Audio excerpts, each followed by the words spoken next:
The way Todd Gurley has accepted the situation with CJ, we've seen it. It could go other ways, professional sports in general. The way he has accepted that, was that a conversation that you had to have with him, or is it just kind of how he's wired? Yeah, I mean, Todd knows he's a special, unique football player. I think he's very secure in himself so that he understands that CJ helps us. And really, for Todd, just getting back in the flow, being able to kind of just get his wind back and be able to have as productive a game as he did with him having really had a month off, I think is a large credit to Todd, but then also his understanding and security to be able to be supportive of CJ. If there's one thing that you hear about Todd that I think says as much as anything, anytime that he's asked about, how we're doing or the running game, he's always quick to give credit to everybody else. He's definitely recognized what a good job CJ's done to help our football team. And I think when your best players have that mindset as far as it's about the team and it's about how can we best win a football game, and I think he knows that being able to stay fresh while he's still our guy, but also then giving CJ an opportunity to make some plays is best for the team right now. And I think that's a large credit to our leadership and Todd being one of those key leaders. Let's see. Last year, week 16, you're playing the Titans. Yep. You got the ball 2nd 11 at your own 20. 4:24 left in the second quarter. You remember what happened? 4:24 left in the second quarter. Yeah. 2nd and 11. I could probably say when we were going in, we were flipped the field. That was when we hit Gurley on the 80-yard screen. After we had, on the first play, we went -1, and then the series before that, we had they recovered a fumble for a touchdown when our guard went the wrong way. That's exactly right. Yeah. 80-yard touchdown pass. Todd Gurley. Special, and I think really just complete. When you look at him, a guy that, since we got here, Mike has done an outstanding job of demonstrating it day in and day out, of really, what it looks like to have your, practice performance then equal the game reality. But what Todd does with the ball is unique, but I think some of the things that he does without the ball that a lot of people, some people recognize it, but, we certainly appreciate it in our building, what he does as far as protection, those different types of things that, make him a really special player. Items. Is Cooper Kupp going to be on that field in New Orleans, do you think? I think so, Rich. He's done a great job. Cooper, he's attacked his rehab the right way, and looking forward to seeing him on the practice field this week. But he's feeling good. He's very optimistic about it, and the anticipation is that we will have him. But I think it's been great.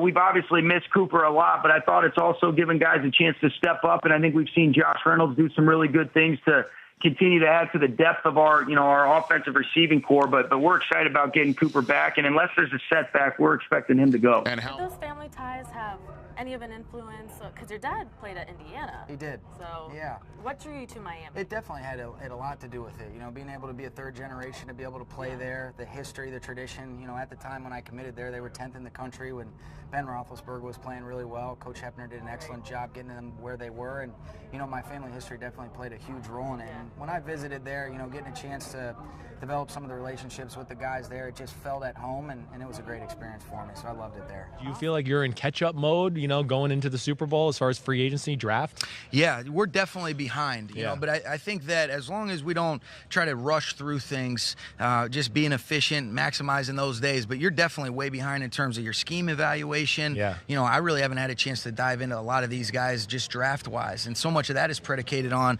well, what's the feel of our team, the guys that we want to re-sign? Yeah. Then how do you always project not only the 90, but being mindful of 53, and then also what's your projected 46? Right. So a lot of those things play into it, but we're definitely behind. That's why you're excited about, kind of doing some things in the meantime where, you like doing this. This is what's great about our jobs. We love this. So sure. Studying players, studying other teams, studying ourselves is something that we're excited about, but it is something we're going to have to be a little bit more efficient and probably have a little bit longer days early on in the offseason than we're accustomed to. Does it give you... Do you see Sheriff handling Donald, and do you see Quinn going with Trent Williams, and who does Brockers line up over? Well, it's a little bit different than last week where Miami's defensive line played size. Quinn's going to be on our left side going against Trent, and they're going to play Chris Long on their right, and then usually Donald is the 3 technique when they play an over defense. So it kind of depends on how you set the front with where the tight end aligns and how they decide which fronts they want to play and then where Donald aligns. But he'll be lined up against both Brandon and Sean, and Brockers is a very good player that typically plays their shade, but those guys move around inside, so all 3 of our players inside need to expect to go against him. What's their combination Yeah, they've done a good job with that, really with the stunts and different things. And then, they mixed it up. They had played almost exclusively some man coverage principles and decided to take away. And really in the early downs, all they ended up doing was, playing some single high buzz structures and some quarters principles. And then, third down, they had their designers and things like that. But they did a great job. It was a great game plan, and, no other way to say it, but I got outcoached tonight. Personally here, Coach, what have you, as you're sitting here on this bye week, gleaned through your first 7 games as a head coach in the National Football League that you're going to have as a portable fix in your brain going forward here? Well, so I far? think, really, I think it's just, you want to always evaluate and look at yourself critically. You ask your players to do that, and I think certainly you have to do that yourself. And I think, just in terms of the way that you want to lead and operate as a head coach, I think just continuing to be consistent with our messaging and making sure that, everybody understands kind of what the standards are and the way that we want to operate day to day. And being consistent is something that we feel like is the truest measurement of performance. And I think that's trying to make sure that you're bringing an authentic, positive energy to your players with that approach and with that preparation, and hopefully it leads to the performance. But I've gotten a lot of stuff about it, but it is true. One of the things just from a game day management, I got to do a better job with the timeouts. We burned some timeouts. I burned some timeouts early on, specifically in the first half, unnecessarily, whether it be, for a variety of different reasons. But ultimately, I've got to do a better job. And that's something that, looking at yourself critically,